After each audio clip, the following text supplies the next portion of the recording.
কিন্তু সমন্বয়ক হলেন আপনারা, উপদেষ্টা হলেন আপনারা, আর এখন হচ্ছে গিয়ে নিজেদের একটা নাগরিক দল গঠন করে তাদের ভুলে যাচ্ছেন। খুব সোজা, পানির মতো সোজা। আপনি ওই পানির মতো করে তাদের এনে এক জায়গায় মিশিয়ে আপনার জল পানিতে একখানে করে এখন হচ্ছে দুই ভাগ করতেছেন, সেটা তো হবে না। মার তো আপনারাই খাবেন। আগে যখন ওই যে মন্ত্রী ছিলেন তখন হয়তো কেউ গায়ে দিতে সাহস পাননি, আর এখন তো আমজনতার কাতারে চলে আসেন। আর রাজনীতিবিদ না হতে যাচ্ছেন, দেশের মন্ত্রী না হতে যাচ্ছেন, 2-4 বার হচ্ছে এরকম কেলা নিয়ে না খেলে তো হতে পারবেন না। এটা তো খুব সোজা। এবং এটা শুধু না, আপনি দেখবেন ভাইয়া, এরপরে এটা যা শুরু, এরপরে আরও আরম্ভ হবে। এবং এ দেশের ছেলেপেলেরা এরকম বিজ্ঞানও ছিল না। এই কয়েকজন সমন্বয়ক মিলে ডাক দিয়ে তাদের স্বার্থের কারণে এখন নিজেদের কোয়ায় নিজেই কুপকাত হবে। এখন তারা বুঝতে পারবে যে ধানমন্ডি 32 ভাঙা, মোরালিটি ভাঙা একজন বর্ষিয়ান রাজনীতিবিদ, তাকে দেশ থেকে বের করে দেওয়া, এটার যে মানে কি পরিমাণ প্রাকৃতিক প্রতিশোধ, এটা এবার তারা খুব ভালোভাবে এটা বুঝতে পারবে। এবং সার্জিসকে মারা, এটা আমি কি চোখে দেখবো? এটা আমার চোখে দেখার কিছু নেই। ওই যে বললাম, সব কিছু উপর থেকে ঘটে এবং প্রকৃতি তার নিজের মতো করে মানে প্রতিশোধ নেয়। নিজের কয় আপনারা নিজেই পড়ছেন। এখনও সময় আছে, যেভাবে ভালো হয়, দেশটা খুব সুন্দরভাবে গোছানো ছিল, এভাবে করে গোছানো দেশটাকে আপনারা প্লিজ নষ্ট করবেন না। আপনাদের জন্য বলির পাঠা হচ্ছি আমরা সাধারণ জনগণ। এটা আমাদের কোনোদিন কাম্য ছিল না, কারণ আপনাদের ব্যাংক ভরেছে, আপনাদের বিটকয়েনে আপনারা লাভবান হয়েছেন, আমরা হইনি। আমাদের 70 টাকা কেজি চাল কিনে খেতে হয়।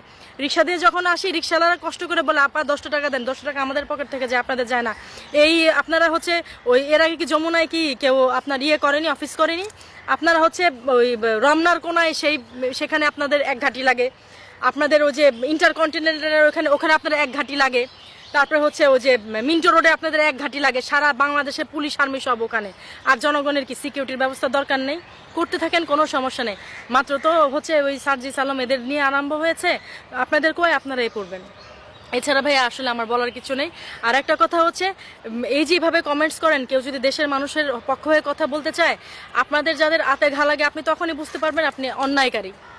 কারণ জনগণের পক্ষে কথা বলে যখন দেখবেন যে আপনার ভাল লাগছে না, আপনার একটা দলের প্রতি চলে গেছে, তখন বুঝবেন যে আপনি অন্যায়কারী। এখন হচ্ছে কি অন্যায় করেছেন আপনারা।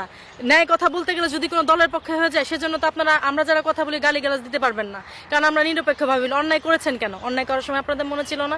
এখন আপনারা 32 ভেঙেছেন, মোরাল ভেঙেছেন, সব ভেঙে এখন হচ্ছে আপনারা ওই দেশের মধ্যে একটা প্রভাকাণ্ড ছড়িয়ে নিজেদের ব্যাংক হচ্ছে, নিজেদের বাড়ি গাড়ি হচ্ছে, পাসপোর্ট দিয়ে নিজেদের চলে যাচ্ছেন, নিজেদের নাম কামাচ্ছেন। এখনও সময় আছে। আমাদের যে বর্ষিয়ান রাজনীতিবিদরা আছেন, প্রধানমন্ত্রী শেখ খালেদা জিয়া, তারপর হচ্ছে প্রধানমন্ত্রী শেখ হাসিনা, আরও যারা আছেন, তাদের প্রতি শ্রদ্ধা পোষণ করেন। সবাই মিলে একসাথে বসে সুন্দর গুছানো দেশটাকে আর উলট পালট করেন না। আপনারা তো বিদেশে চলে যাবেন, আমাদের কি হবে? আমাদের কথাটা চিন্তা করেন। আর তা না হলে একটা কথা চিন্তা রাখবেন, 71 যেভাবে জনগণ ঝেঁটিয়ে বিদায় করেছে, আপনাদের এভাবে ঝেঁটিয়ে বিদায় করবে। দিন কিন্তু বেশি বাকি নেই ভাইয়া। দেশবাসীর উদ্দেশ্যে কিছু বলার নাই। দেশবাসী তো আমি নিজে সাধারণ জনগণ, আমি নিজে দেশবাসী। ভাইয়া কথা ওই একটাই, যে এখনো সময় আছে, গোছানো দেশটাকে নষ্ট করবেন না। খুব সুন্দর গোছানো আছে, গোছানো থাকুক। আমাদের দেশে 2-3টা যে দল আছে, সবাই মিলে এক জায়গায় আসেন। সেটা জামাত হোক, সেটা বিএনপি হোক, আওয়ামী লীগ, 3জন একসাথে বসে একভাবে আপনারা কথা বলেন দেশের কিভাবে ভালো হয়। আর ভাঙচুর করেন না।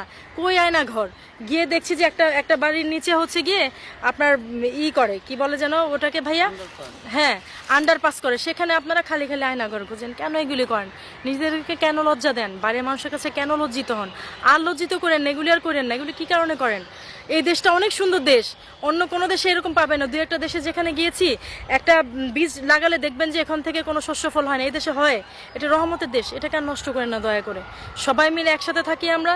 আর না হলে ওই যে বললাম, 52-তে ঝেঁটিয়ে বিদায় করেছে, ওই পলাশির প্রান্তরে ওই একবার নবাবকে বোকা বানিয়েছে ফরেনাররা, এবার বাঙালি কেন এগুলি করবেন না। আমরা জাতি হিসেবে কিন্তু খুব হিংস্র জাতি। বেশি দিন কিন্তু আমরা না অন্যায়টাকে মানতে পারি না। একবারে ঝেঁটিয়ে বিদায় করে দেখবেন মাংস হাড্ডি কিছুই খুঁজে পাবেন না। এগুলি করেন না। আপনারাও ভালো থাকেন, আমরাও ভালো থাকি। এটাই। ধন্যবাদ ভাইয়া।